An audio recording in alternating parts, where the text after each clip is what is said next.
모두 자리에 앉아 주시기 바랍니다. 오늘 저는 여러분들과 함께 읽은 사사기 3장 5절로 8절 말씀을 통해서 이스라엘 백성의 타협이라는 제목으로 함께 하나님의 말씀을 나누려고 합니다. 한국에 약 20여 년 전에 아주 유명한 깡패들이 있었습니다. 그 깡패는 이름하여 지존파라고 이렇게 이름을 했는데, 그들은 모여서 사람을 죽이고 또 자기들끼리 자신들의 그 두려움을 없앤다고 해서 사람 고기를 삶아서 먹기도 하면서 자기들이 엄청난 대단한 사람인 것 마냥 사람들을 납치해서 죽이고 했던 사람들이 있습니다. 이 지존파가 만약에 여러분 집 주위에 산다면 여러분은 어떻게 하시겠습니까?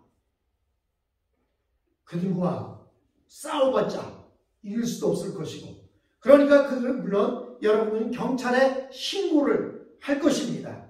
그런데 만약 요즘처럼 경찰이 있는 것이 아니라 경찰이 없는 시대에, 저 옛날 시대에 살았다고 하면 어떻게 할까요? 아마도 어떤 사람은 이사를 가든지 도저히 이사를 갈 수 없는 형편에 있다고 한다면 그들의 눈치를 살피면서 어떻게 하면 그들의 눈밖에 나지 않아서 그들로 인하여 죽임을 당하지는 않을까, 이렇게 두려워하면서 살아갈 것입니다.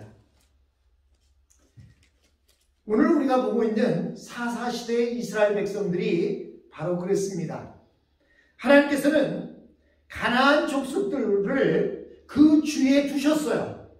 그 주위에 두신 이유는 하나님께서 이스라엘 백성들을 시험하시기 위해서였다라고 3장 1절에 말씀합니다. 여호와께서 가나안의 모든 사람들을 주위에 둔 것은 3장 1절에 여호와께서 가나안의 모든 전쟁들을 알지 못한 이스라엘 백성들을 시험하셨다라고 이렇게 되어 있습니다. 전쟁이 있을 때는 하나님은 만군의 하나님이십니다. 즉 전쟁의 하나님이시기 때문에 전쟁에서 승리케 하시는 그 모든 것을 전쟁 때마다 발견했어요. 그렇기 때문에 이 이스라엘 백성들은 하나님은 만군의 하나님, 전쟁에 승리케 하신 하나님, 이 하나님에 대한 생각이 있었어요. 그런데 전쟁이 끝나고 평화의 시대에 오니까 전쟁을 알지 못하던 사람들은 하나님을 알지 못하게 된 거예요. 그래서 하나님께서는 그 하나님을 알지 못하는, 즉 전쟁을 알지 못하는 그 사람들에게 그들을 시험하기 위해서 가나안 사람들을 주위에 두셨다라고 이렇게 말씀합니다. 그러나 이 이스라엘 백성들에게 있어서 가나안 족속은 하나님의 시험에서 승리하는 그 테스트에서 합격하는 자들이 되어야 했는데, 이스라엘 백성들은 어떻게 했어요? 그 테스트에 불합격합니다. 그래서 이스라엘 백성들이 가나안 족속들과 언약을 맺고 그 언약이 큰 불행의 시작이 되었습니다. 5절과 6절은 이렇게 말씀하고 있습니다. 이스라엘 자손은 마침내 가나안 사람들, 헷사람, 아모리 사람, 브리스 사람, 또는 히위 사람, 여부스 사람들과 그들의 딸을 취하여 아내로 삼기도 하고 며느리로 삼기도 하고, 우리의 딸을 주어서 그들의 며느리가 되기도 하고 해서 사돈지간이 되었다라고 이렇게 말하고 있습니다. 오늘날은 결혼을 어떻게 하죠? 결혼의 조건이 뭐예요? 첫째 결혼의 조건은 사랑입니다. 사랑하지 않으면 결혼하지 않아요. 사랑하지 않으면 결혼하지 않아요. 그런데요, 옛날 시대 때에는 어떻게 결혼했습니까? 돈으로 거래했습니다. 그래서요, 옛날에는 얼굴 한번 보지 못하고 눈을 떠서 결혼식을 마치고 하룻밤 혼사를 지내고 그 다음날 아침에 눈을 떠서 남편의 얼굴을 확인할 수 있었습니다. 물론 결혼식을 하기는 했지만 여러분들 무슨 언감생심 감히 눈을 올려뜨고 우리 신랑이 어떻게 생겼나 이렇게 쳐다볼 수 있었습니까? 그렇게 못했어요. 그냥 부모들끼리 당신 딸 주시오. 내 아들 데려가시오. 뭐 이래서 그 대신 당신 딸을 데려올 때 내가 비단 몇 필하고 쌀 몇 가마 주겠소. 이렇게 결혼했어요. 그런데 더 나아가서 부족이 서로 다를 때는 어떻게 결혼합니까? 정략적으로 결혼을 했어요. 왜냐하면 한번 생각해 보세요. 나와 저 민족과 서로 사돈지간이라고 하면 싸울 일이 뭐가 있겠습니까? 철전지 원수처럼 싸울 필요가 없잖아요. 그래서 정략적으로 결혼을 했던 시대가 있습니다. 즉 이 결혼이 전쟁을 막는 담보가 되어졌습니다. 서로 치고받고 싸우다가도 내 딸 주고 당신 아들 보내고 그러면 사돈지간이 돼서 언제 그랬냐는 듯이 서로 화평하게 살아갈 수가 있었습니다.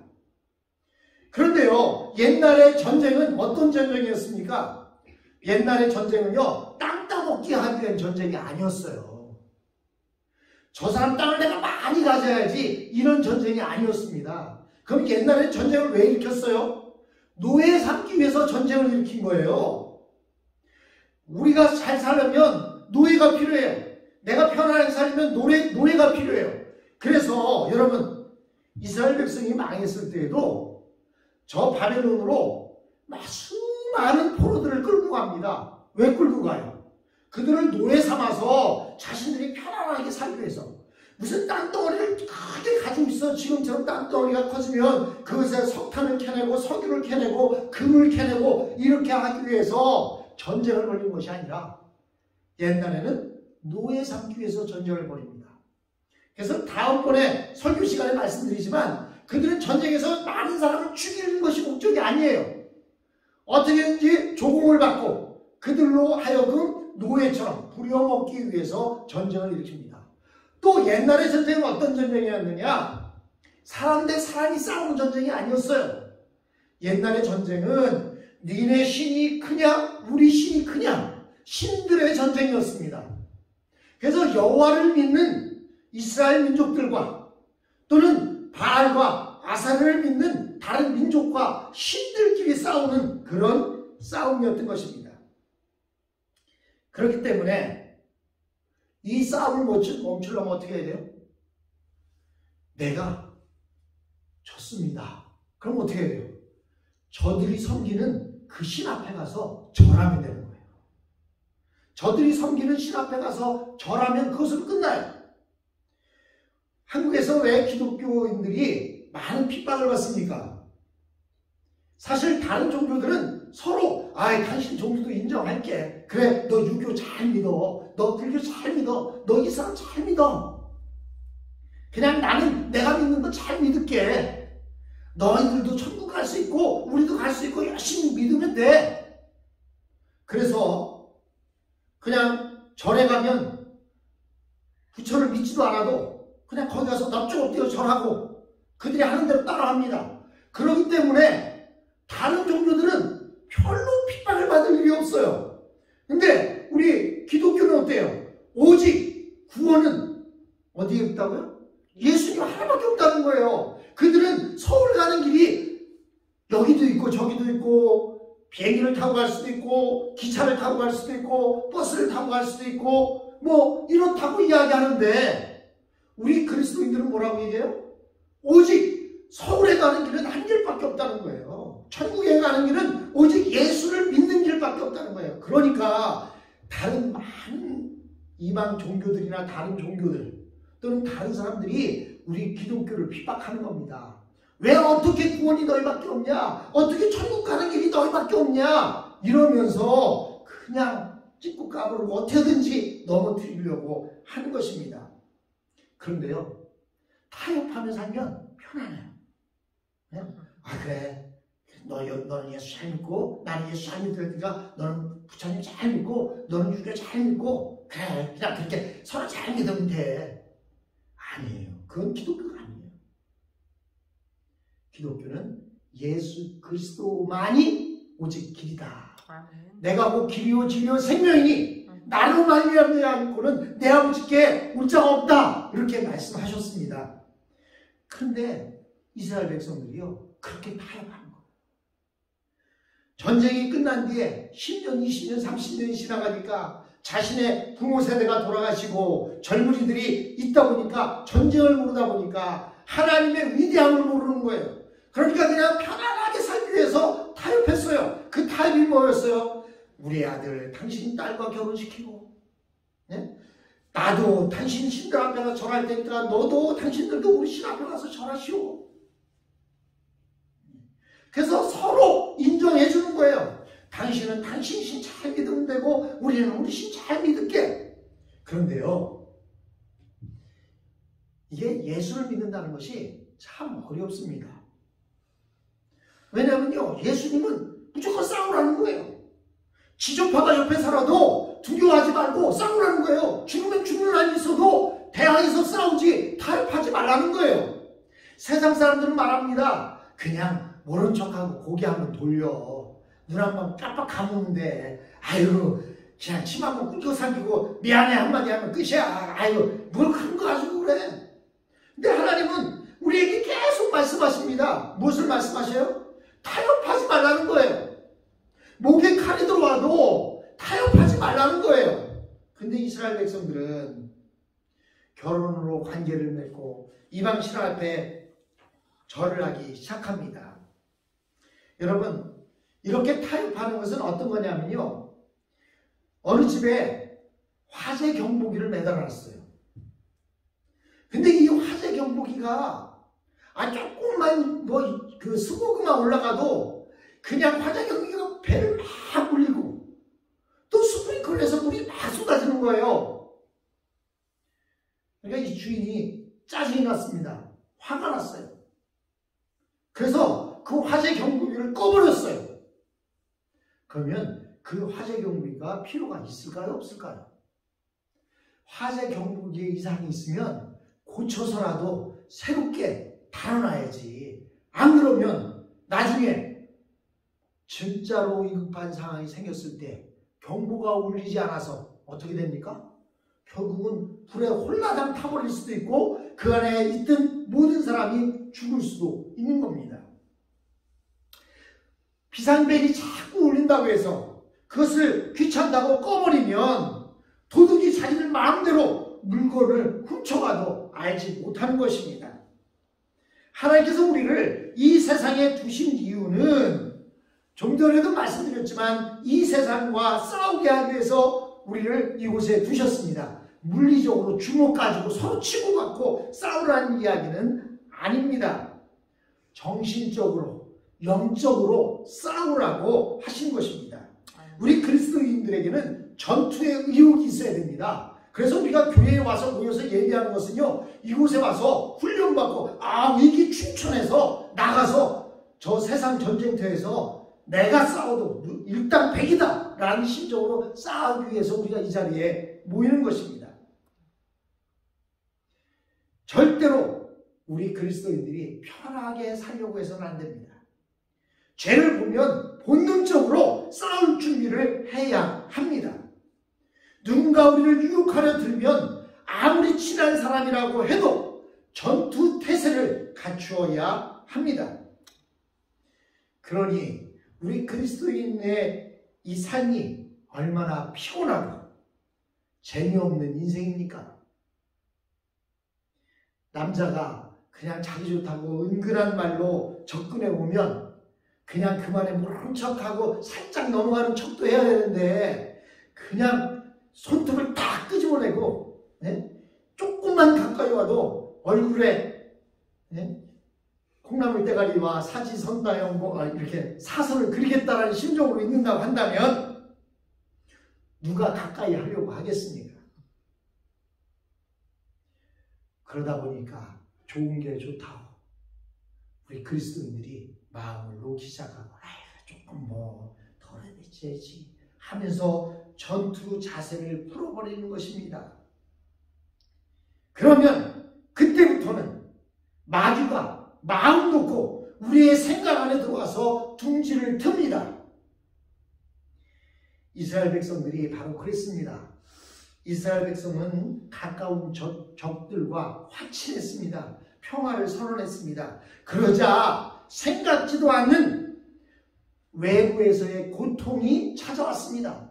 그들과는 화친해서 잘 살게 되었는데 어떤 고통이 찾아왔어요? 이스라엘 자손이 여호와의 목전에서 악을 행하여 자기들의 하나님 여호와를 잊어버리고 바알들과 아세라들을 섬긴지라. 여호와께서 이스라엘에게 진노하사 그들을 메소포타미아 왕 구산 리사다임을 그들의 손에 파셨으므로 이스라엘 자손이 구산 리사다임을 8년 동안 섬겼다라고 본문은 말씀하고 있습니다. 여기서 중요한 것은 여호와의 목전에서 악을 행했다라고 하는 표현입니다. 목전이라는 게 뭐예요?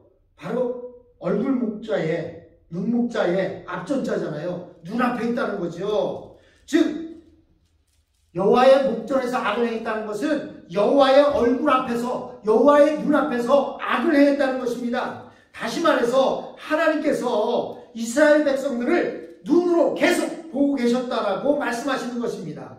하나님께서 아무 말씀도 하지 않으셨지만 그 백성들이 무엇을 하는지 다 보고 계셨고 무엇을 생각하는지 다 살피고 계셨습니다. 지금도 여전히 하나님은 우리 믿는 자들을 직접 눈으로 보고 살피고 계십니다. 그런데 여호와의 목전에서 악을 행했다는 것은 이처럼 하나님은 이스라엘 백성들을 버리지 않고 계속 바라보고 있었는데 이스라엘 백성들이 하나님을 버렸습니다. 여러분, 이혼이 어떻게 성사됩니까? 이혼을요, 내가 이혼하고 싶다고 이혼 서류에다가 사인 하나 딱 쓰고 딱 주면서 당신 여기에 사인해. 사인도 안 했는데 내가 사인했다고 나는 이제 자유야 하고 내 마음대로 산다면 어떻게 되겠습니까? 이혼할 때 불이익이 엄청나게 올 것입니다. 나는 내가 사인했어 하고 다른 여자를 만나고 돌아다니고 다른 여자와 가정을 꾸몄다고 한다면 엄청난 불이익이 그에게 올 것입니다. 이혼은 어떤 때 이혼이 되냐? 서로 쌍방이 사인을 다 하고 했을 때에 이혼이 되는 거예요. 지금 이스라엘 백성들은요, 그들 스스로 하나님을 버렸습니다. 그러나 하나님은 이스라엘 백성들을 버리지 아니하시고 하나님은 여전히 그를 보고 계셨습니다. 여러분, 요즘은 애들 키우는 게 많이 발전했어요. 옛날에는 애를 꼬마애를 데리고 다니면 걷기 시작하면요, 그 꼬마 녀석이 한번 걷기 시작하면 뭐 이렇게 걷는 게 재밌는지 그냥 이리 걸어가고 저리 걸어가면 부모가 애 뒤쫓아다니면서 그 잡아 끌어들이기가 힘들었습니다. 근데요, 어느 날 공항에 보니까 어떤 애가 자기 멋대로 막 돌아다니는데 엄마가 그냥 이렇게 있는 거예요. 왜 그런가 했더니 그 꼬마에게 원숭이 가방을 메어줬어요. 등에 보니까 가벼운 쐐기 이렇게 등에 매져 있는데, 백팩이 매져 있는데 그 백팩 원숭이 꼬리가 길게 돼갖고 엄마의 손에 이렇게 잡혀 있는 거예요. 그러니까 이 꼬마 녀석이 자기는 엄마의 손을 벗어났다고 생각해서 자기 멋대로 제 멋대로 막 돌아다니긴 하는데 엄마는 어떻게 해요? 당신의 바운드리 안에 애를 딱 넣어놓고 있는 겁니다. 그러니까 애가 그 꼬리 길이만큼 이상으로는 못 나가는 거예요. 이스라엘 백성들은 자기네들이 하나님을 버렸다고 생각했기 때문에 자기네들은 자유롭다고 생각했어요. 근데 여전히 하나님은 이스라엘 백성들을 눈동자처럼 살피고 보고 계셨습니다. 그런데도 불구하고 그들은 여전히 하나님께서 안 보신다고 생각한 것입니다. 이스라엘 백성들은 자기들이 하나님을 중요하게 생각하지 않고 이미 이방신을 섬기고 있기 때문에 자신들은 하나님에게서 벗어났다고 생각했습니다. 그러나 하나님은 그들의 일거수일투족을 다 보고 계셨습니다. 결국 성경이 말하는 바가 무엇입니까? 하나님의 백성은 하나님의 정하신 목적 외에 다른 목적으로 살 수 없다는 것입니다. 하나님이 선택한 사람은 이제 하나님 나 이제 그만 믿을래. 하나님 싫어 나 그만둘래. 그런다고 해서 그 관계가 끊어지는 게 아니라는 것입니다. 아버지와 아들이 서로 의견 충돌이 있다고 해서, 또는 여러분들 한국에서 미국 올 때 옛날 여러분 시대에는 너 그렇게 미국 놈이 좋아서 가려면 호적 파가, 그 소리 듣고 오신 분들도 있을 거예요. 그렇다고 해서 호적이 파집니까? 그렇다고 해서 아버지와 딸의 관계가 끊어지게 됩니까? 하나님, 성경은 우리에게 하나님과 하나님을 믿는 자들의 관계가 바로 그런 관계라고 말씀하고 있는 것입니다. 즉 하나님의 백성은 하나님이 정하신 목적 외에 다른 목적으로 살 수 없고 사용될 수 없다는 것입니다. 마치 특수부대와 같습니다. 특수부대들은요, 부대원들 가운데 특별한 임무를 띈 사람들을 따로 모아서 훈련을 시킵니다. 그런데요, 그 특수부대들은요, 특수한 그 임무만을 수행해야지 다른 임무를 수행하거나 그 목적이 사라지면 그 특수부대는 해체되고 마는 것입니다. 이스라엘 백성들은 가나안 땅에서 죄와 싸우기 위해서 이스라엘 백성들은 그 가나안 땅에 존재했습니다. 그러므로 이스라엘 백성들은 힘이 붙여도 싸워야 하는 거예요. 타협하면 안 됩니다. 생활이 불완전해지는 한이 있어도, 농사를 망치는 한이 있더라도 그들은 싸워야 합니다. 영적인 전쟁을 치르는 동안 그들은 존재할 이유가 있는 것입니다. 그러나 그들이 스스로 싸움을 포기하고 주저앉아 버리자 하나님이 어떻게 하셨습니까? 그들을 그대로 포기하는 대신 가나안 사람들보다 더한 메소포타미아의 구산 리사다임을 그들에게 보내시고 그래서 8년 동안 고통받게 했다, 이렇게 말합니다. 그런데요, 8절에 나오는 메소포타미아 왕 구산 리사다임의 별명이 뭐냐면 배나 악한 자다 라고 하는 별명을 가지고 있어요. 즉 보통 악한 사람들보다 2배 이상 악한 사람이다 라는 별명을 가지고 있습니다. 즉 조그만 적을 피하려다가 더 큰 적을 만나게 되었다는 것입니다. 이스라엘 백성들은 가나안 사람들의 등살에 시달리다 못해 그들과 협상하고 타협했습니다. 그러나 결국 곰을 피하려다가 사자를 만난 꼴이 되었습니다. 구산 리사다임은 배나 악한 자였습니다. 그들은 편안하게 살려고 하다가 진짜 임자를 만나서 8년 동안이나 괴로움 가운데 살았습니다. 사랑하는 성도 여러분, 하나님의 백성은 편하게 살려고 해서는 안 됩니다. 편하게 살려고 하면 예수를 믿지 말았어야 돼요. 편하게 예수를 믿으려면 안 믿는 편이 훨씬 낫습니다. 하나님의 백성은 아무도 싸우라고 하지 않아도 자기 스스로 싸움터를 찾아 나서야 합니다. 공을 찾아서 싸워야 합니다. 그렇게 하지 않으면 길에서 사자가 기다리게 되어 있습니다. 배나 더 지독한 놈들한테 걸려들게 되어 있다는 것입니다. 약어서 얕게 믿으려고 들다 보면 엄청난 재앙이 그들에게 임할 수도 있습니다. 여러분, 사자가 싸움 연습을 하지 않으면 먹이를 사냥할 수가 없습니다. 그래서요, 사자 어미가, 사자 새끼가 어느 정도 크면 처음에는 새끼를 데리고 다니면서 사냥을 합니다. 그 다음에는요, 사냥감을 스스로 사냥할 수 있도록 만들어요. 그런데요, 사냥하지 않고 동물원에 갇혀있는 사자에게 계속 먹이만 가져다 주면 그들은 야성을 잊어버려서 사냥할 줄 모르게 됩니다. 그러므로 사랑하는 성도 여러분, 우리는 항상 야성을 키워야 됩니다. 항상 싸울 준비가 되어 있어야 하고 싸움 훈련이 계속 되어 있어야 합니다. 그래서 군인들은요, 전쟁이 없어도 새벽같이 일어나서 PT를 하고 그리고 또 뭐 무슨 낙하 훈련도 받고 사격 훈련도 받고 또 여러 가지 많은 훈련을 받는 이유가 뭐냐면 전쟁이 일어났을 때 즉시 싸움에 임할 수 있게 하기 위한 것이었습니다. 여러분, 현명한 그리스도인들은 작은 싸움이라도 자기가 찾아서 싸우는 것입니다. 그래야 하나님이 지켜주신다는 사실을 알게 됩니다. 여러분, 기도하지 않으면요, 하나님이 내 기도를 들어주셨는지도 몰라요.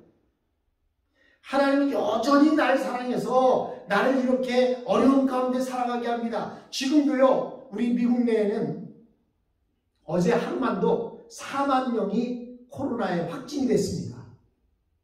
그렇게 아직도 많은 사람들이 코로나에 확진되고 있는데, 여러분, 코로나에 확진되지 않았다? 하나님의 은혜예요. 예? 며칠 전에 김용래 집사님이 한 2주간 교회 안 나오셨잖아요. 검사를 받았는데 코로나인 것 같다고 하는 그런 검사를 받았습니다. 그래서 놀래갖고 의사들이 집에만 가만히 있으라고 그러는 거예요. 그런데 다시 검사를 받아보니까 코비드-19이 아니래요. 그래서 모두가 가슴을 쓸어내리고 이제 내일부터 다시 일을 들어가게 됩니다. 그래서 일도 이번 한 주간 일을 못했어요. 여러분이 한만 내가 조심한다고 해서 코비드에 안 걸리느냐? 아니에요. 왜냐하면 이 코비드는요, 이름이 써져 있지도 않고 나 이렇게 생겼다고 드러내지도 않습니다. 누가 코비드에 걸렸는지 안 걸렸는지 알 수도 없어요. 하나님의 은혜가 아니면 여러분 이렇게 될 수가 없어요. 거기다가 연세 드신 우리 권사님들, 성도님들, 예? 연세 드신 분들은 더 취약합니다. 하나님의 돌보심이 아니면 살 수가 없어요. 우리는 하나님이 지켜주신다는 그 확신, 그 사실 하나를 가지고 살아야 되는데 기도 안 하면요, 그냥 사는가 보다 하고 살아요. 그것이 하나님의 은혜인지 아닌지도 모르고 살아갑니다. 그러다 보니 하나님은 이스라엘 백성들을 메소포타미아의 부산 리사자에게 팔아버리셨습니다. 그러나 무한정 포기하고 팔아버린 것이 아닙니다. 일정한 시간의 한계를 정해 놓으셨습니다. 그래서 하나님께서는 오늘 본 8절에 보니까 8년 동안이라고 하는 그 연한을 적어놓고 있는 것을 볼 수가 있습니다. 하나님은 그 기간이 다 찰 때까지 배나 지독한 저 악한 구산 리사라임이 이스라엘을 마음대로 괴롭히도록 내버려 두셨다는 사실입니다. 사랑하는 성도 여러분, 가장 불쌍한 여인이 누구냐면요, 사랑받지 못한 여인이 아니래요. 버림받은 여인이랍니다. 기억조차도 안 하는 여인이래요. 여러분, 하나님 앞에 가장 불쌍한 사람들은 누구냐면 하나님이 기억지도 않은 사람들이에요. 그것을 보고 하나님의 유기라고 그럽니다. 하나님이 포기하셨다. 그냥 내버려 두는 거예요. 어떤 사람은 내가 이렇게 해도 하나님이 나를 벌하지 않네. 내가 이런 잘못을 저질러도 하나님이 나를 그냥 내버려 두시네. 하나님 참 감사하다. 아니에요. 하나님이 포기한 겁니다. 가장 불쌍한 사람인 거예요. 내가 잘못했을 때 하나님이 매로 때리면, 여러분, 내 부모는 내가 잘못하면 매를 들어서 회초를 들어 때리기도 합니다. 그러나 이웃집 아저씨가 내가 잘못했다고 회초를 들고 때립니까? 아니에요. 가장 불쌍한 것은 내가 죄를 지었는데도 하나님께서 그냥 내버려 두는 것입니다. 오늘 이스라엘 백성들을 하나님께서는 일정 기간 동안 내버려 두셨습니다. 사랑하는 성도 여러분, 우리는 영적인 전쟁터에 살고 있습니다. 교회 와서 이렇게 의기 충천해서 나가서는 세상 가운데서 그 영적인 전쟁에서 승리하는 저와 여러분이 되어야 할 줄로 믿습니다.